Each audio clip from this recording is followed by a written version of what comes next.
Mas mudar o cérebro não é fácil. E vai ficando mais difícil com o tempo. Mas é uma habilidade que pode ser dominada como qualquer outra. Podemos falar de maneiras de acessá-la.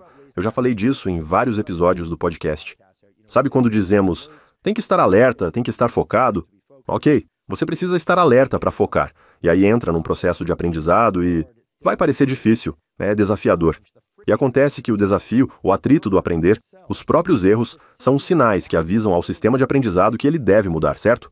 O que faz sentido quando você ouve, mas aí todo mundo sai procurando estado de fluxo. A ideia é maravilhosa, mas isso é algo de ordem mais alta. Quando você começa a tentar agarrá-lo, ele desaparece. Então você precisa voltar para a sequência. Alerta, foco, esforço, erros. Isso significa que você está fazendo tudo certo.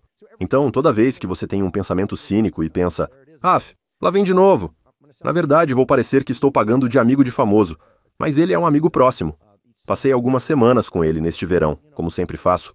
O Rick Rubin, que é um mestre em criar coisas, e a gente falou muito sobre meditação. O Rick é incrível, e uma pessoa muito gente boa também. E ele medita há muitos anos. O processo dele é bem simples, mas tem uma ferramenta muito poderosa dentro das meditações que ele nunca tinha me contado e eu fiquei meio chateado por ele não ter me falado antes. Que é o seguinte, quando ele está meditando, e aliás, ele faz isso todo dia, eu vi. Quando surge um pensamento, ele simplesmente rotula, como se colasse um post-it. Pensamento. Tipo, isso é um pensamento, isso é um pensamento. Quando começamos a observar nossos próprios processos mentais, passamos a ver coisas como, estou em atrito, tem um erro aqui, preciso me esforçar mais. E você começa a se observar aprendendo, e vai ficando melhor nesse processo. A frustração vira pré-requisito, e tudo isso é ótimo, mas chega uma hora em que você precisa dormir. Eu já falei muito sobre sono, e como acessar o sono no podcast. E às vezes você de fato acessa o sono ouvindo o podcast, porque eles são bem longos. Eu sempre brinco que, se der errado, pelo menos vou curar a insônia. Mas, falando sério, um salve respeitoso ao grande Matt Walker, autor de Por que Nós Dormimos. Vale lembrar que, há 10 anos, na comunidade de alta performance, a mentalidade era, eu durmo quando morrer, sabe? E muita gente dessa turma já morreu. Sim. Mas o Matt foi o primeiro a bater nessa tecla. Ei, o sono é importante. Agora, você não quer desenvolver ansiedade por causa do sono. Mas, durante o sono, especialmente na segunda metade da noite, o cérebro se reconecta. Você ganha neuroplasticidade. Ok, tudo isso é ótimo, mas se pensarmos em neuroplasticidade, como acelerar esse processo de aprendizado? O processo real de acelerar a neuroplasticidade e o aprendizado vem de limpar a tralha mental e acessar o que para nós soa mais verdadeiro, mesmo enquanto erramos. Há algo muito prazeroso em cavar fundo num processo de aprendizado. E é muito difícil quando precisamos aprender algo que não queremos. E o interessante na literatura de neurociência dos últimos anos é que a liberação de dopamina, muitas vezes, acontece em resposta aos erros que cometemos, enquanto tentamos aprender. E, de novo, a gente achava que dopamina era só prazer. Sabemos que ela está ligada à motivação e a outras coisas. Aqui ela também é liberada em resposta aos erros, o que desperta o cérebro para a oportunidade de mudar.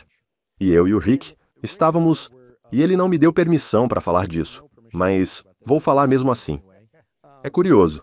Existem várias meditações. Tem a meditação de bondade amorosa. Tem Yoga Nidra, o tal do repouso profundo sem sono. Existem até formas de hipnose por aí.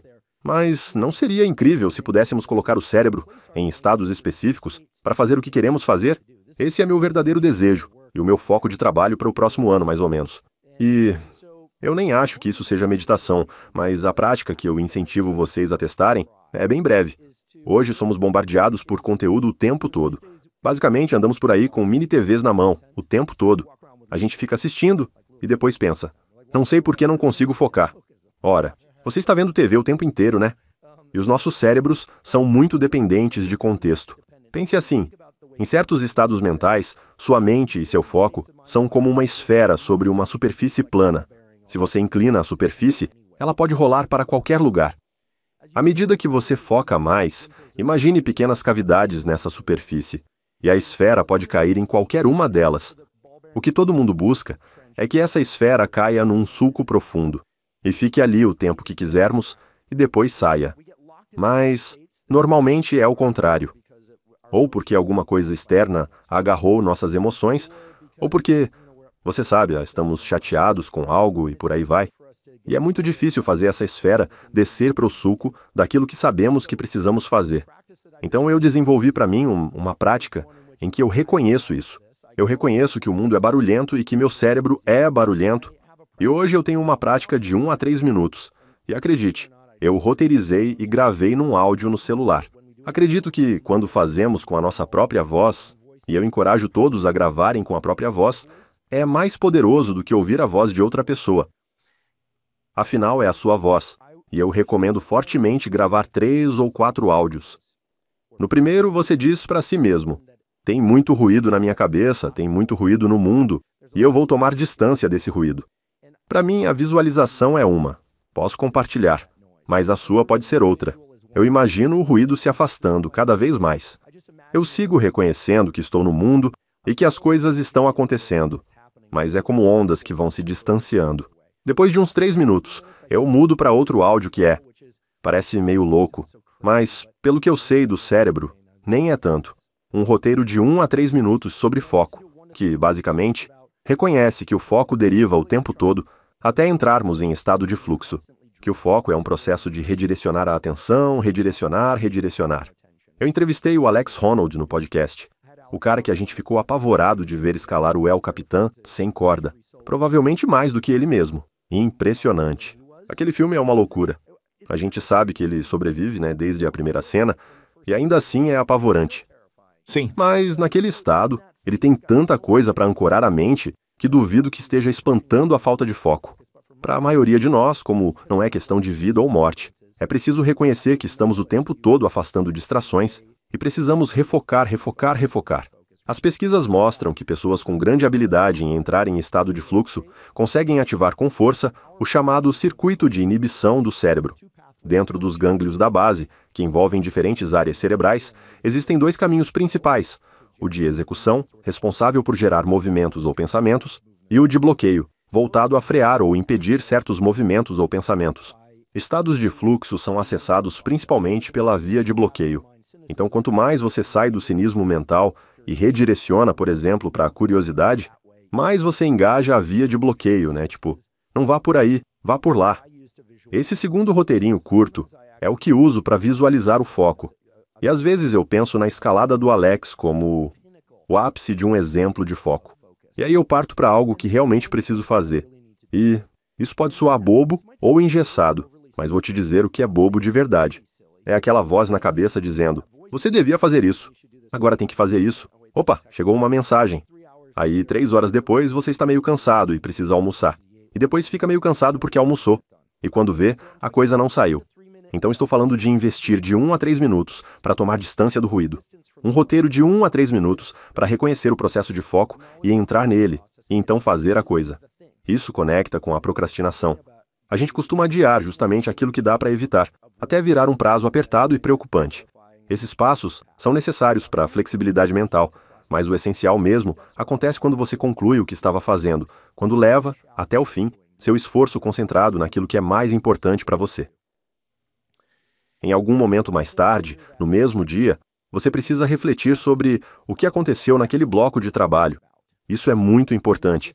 Se você não lembrar de mais nada do que eu disse, lembre-se disso. Hoje sabemos, com base na literatura sobre neuroplasticidade do aprendizado e melhores formas de estudar, que a melhor maneira de lembrar uma informação é simplesmente não se esquecer dela. Parece até uma piada, né? Eu juro que só percebi que parecia uma piada depois de falar isso. E como não esquecer? É o seguinte, você se testa.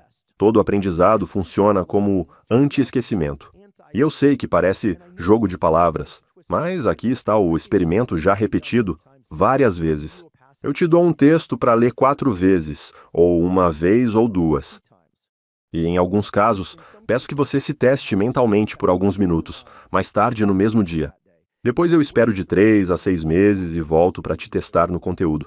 Acontece que ler algo uma vez e se testar depois, percebendo que você não lembra de tudo, mas de algumas partes, faz você lembrar significativamente mais, 6 meses depois, do que se tivesse lido 4 vezes. Então é a reflexão sobre o que fizemos antes que fixa aquilo. E vou te dar um exemplo de um monte de exposição sensorial, com muito foco e atenção, que você dedica todo dia e não lembra de nada depois. Pensa, ontem à noite, provavelmente você rolou as redes sociais em algum momento. Você não pensou naquilo depois. Você sabe quantos posts de cachorro eu vejo? E eu poderia, se eu pensar nisso agora, fico até com receio porque não quero lembrar daquele salsichinha dormindo na primeira classe que vi ontem. E agora ficou na cabeça, né? Mas as redes sociais são ótimas, dá para aprender e se conectar. Só que quando refletimos sobre o que fizemos ou aprendemos, em especial sobre os erros, a gente fixa as informações críticas. Você evita o esquecimento. Acontece que a maior parte das informações que entram pelos olhos e ouvidos, etc., é feita para ser descartada. Por isso, ler algo 4 vezes não faz você lembrar tão bem quanto ler uma vez. Sim, a mente vai devagar. E mais tarde, no mesmo dia, perguntar: o que eu lembro? Poxa, isso eu não lembro. Aquilo sim. Beleza, vou voltar e rever aquela parte. Ou seja, teste não é só algo para os outros aplicarem na gente.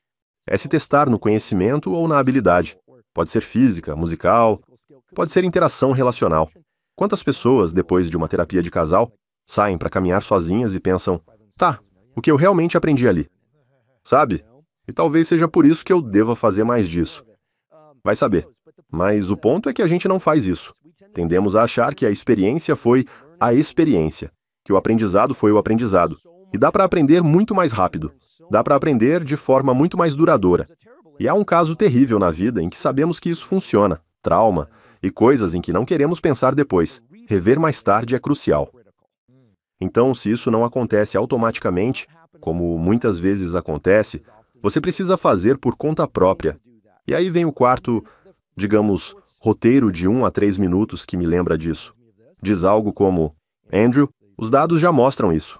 E eu já sei, mas ainda assim, é útil ter uma prática. É por isso que começamos a usar a palavra protocolos. Em laboratório se pergunta: qual é o protocolo para marcar essas células com dopamina? Por exemplo, para mim protocolos fazem sentido como palavra, porque representam uma lista de passos que funcionam na primeira vez e em todas as vezes, para levar você a um resultado. Por isso, é fundamental reconhecer que nosso cérebro não é bom em cumprir todas as etapas sem um pouco de autoguiamento. Aí vem a pergunta: que autoguiamento? Depois vem: como encaixar esse autoguiamento no meu dia de um jeito contínuo, fácil, rápido e que não custe nada?